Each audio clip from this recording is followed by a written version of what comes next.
TV 속 호기심을 속 시원하게 풀어보는 시간. 핫 TV 포착. 오, 이번 주 첫 번째 호기심은 뭘까?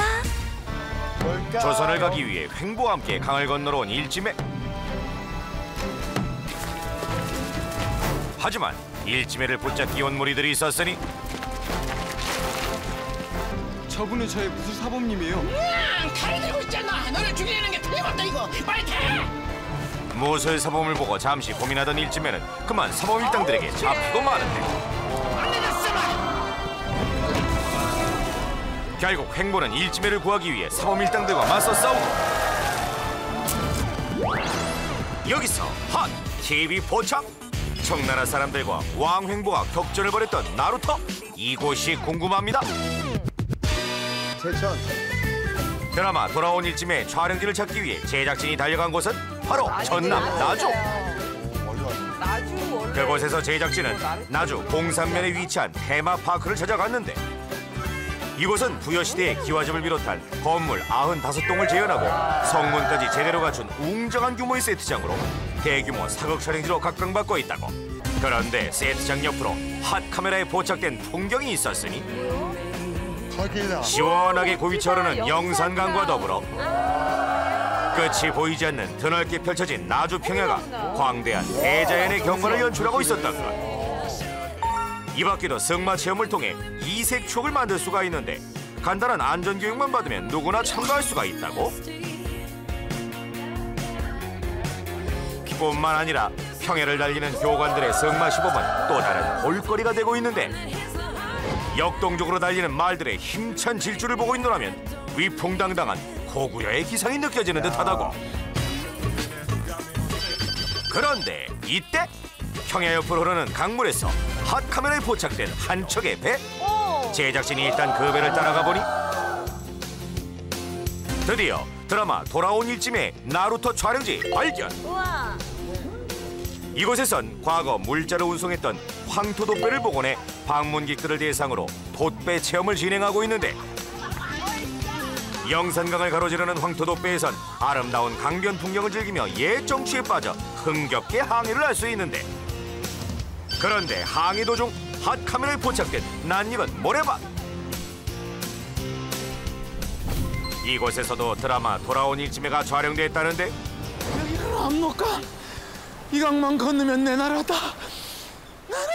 관아에서 도망쳐 나온 횡보는 배를 타고 청나라로 가려 하는데 곧바로 군관들이 추격해오자 다급한 마음에 강물로 뛰어들고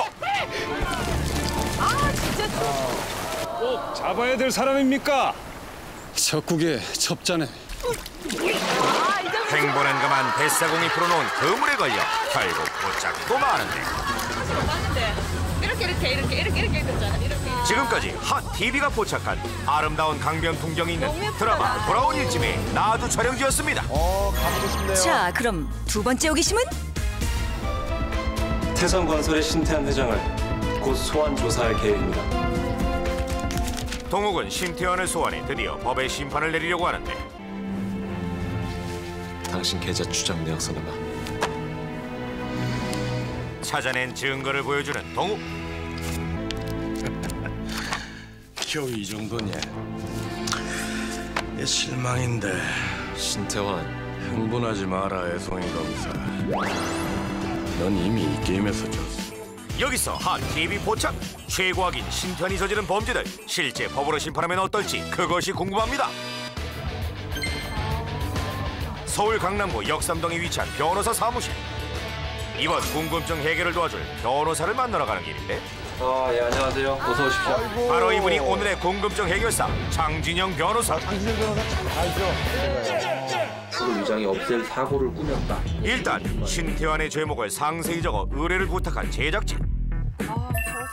워낙 죄목이 많다 보니 형법 사례를 찾는데도 만만치가 않은데 자, 그럼 여기서 신태환의 악행을 잠깐 살펴보자면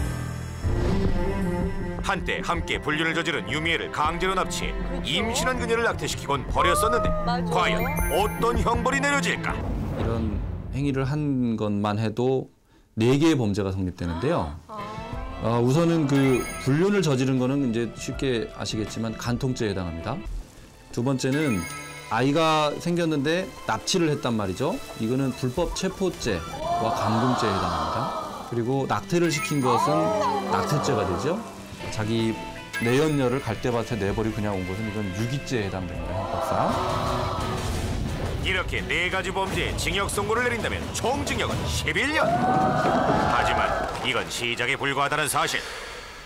이기철이는 당장 굴속에 파묻어. 그렇다면 이기철의 죽음의 사전제는 어떨까? 이거 엄청난 죄인데?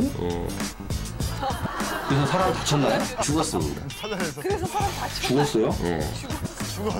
살인하다가. 신태환의 악행의 변호사도 어느새 놀란 기색이 엿보이는데 아니 드라마를 못 보셨나 봐요. 이거는 굉장히 무거운 죄인데요. 현주건조물 방화치사죄에 해당하고요. 무기 또는 5년 이상의 징역. 화약을 폭발시킨 것이 사람을 죽이기 위해서였기 때문에 이건 또 살인죄가 해당이 됩니다. 이 행위 하나만으로 또 신태환은 사형을 선고받을 수 있고요. 이미 드라마 초반부터 사형감이었던 신태환. 하지만 죄를 감추고 회가 거듭될수록 악행은 심해져 갔는데. 자, 그럼 본격적으로 신태환의 범죄를 파헤쳐보자면 보복이 두려워 이기철의 가족을 쫓아내기 위해 집을 불태운 죄, 현주 건조물 방화죄로 무기 또는 15년 징역. 이기철의 아들 동욱을 잡아다 감금해 고문한 죄, 이건 무고죄로 징역 10년. 결국은 귀신이 됐지. 그리고 국회장을 교통사고로 위장해 죽이려 한 죄, 맞아요. 살인미수죄 선고. 이것도 모자라 국회장의 딸 영란을 납치한 신태환, 인질 강도죄로 징역 15년도 추가되는데 도통 끝이 보이지 않는 신태환의 악행들, 변호사도 약간 지친 기색이 보이는데 야, 이거 굉장히 인간적이시다. 당황스러우셨어요. 하지만 이렇게 미치도록 많은 신태환의 범죄, 제작진이 끝까지 심판해보겠습니다. 이야. 신태환, 그의 악행은 계속된다. 장인의 죽음까지도 불러왔던 존속유기죄 10년형 선고. 이젠 이기철의 딸 결혼식까지 회방, 업무방해죄로 징역 5년. 또한 과거를 숨기기 위해 유미애를 죽이려고 한 죄, 살인미수의 자동차 전복죄까지 합해져 징역 15년. 끝도 없네요. 한 200년 나오겠는데요? 이 밖에도 폭력행위 및 상해죄까지 수많은 범죄 행각들이 이어졌는데 과연 지금까지 나온 신태환의 형벌들을 취합해본다면? 제일 높은 걸 기준으로 하면 법원에서 사형이나 무기를 선고받을 가능성도 있고요. 그런데 법원이 만약에 징역형을 선고하겠다 하면은 이 모든 범죄들을 합하면 바로 134년을 선고받게 된다. 미국 같은 경우에는 뭐 100년이 넘는 징역도 선고되는 예가 있죠. 진짜요? 근데 우리나라의 경우에는 징역의 경우에는 아무리 가중을 한다고 하더라도 25년을 넘지 못하도록 돼 있습니다. 그러니까 신태환의 경우에는 징역형으로 처벌받는다면 25년까지가 상한이 되겠습니다. 지금까지 드라마 에덴의 동쪽 최고악인 신태환에 대한 법적 처벌에 대해 핫TV가 포착한 내용이었습니다.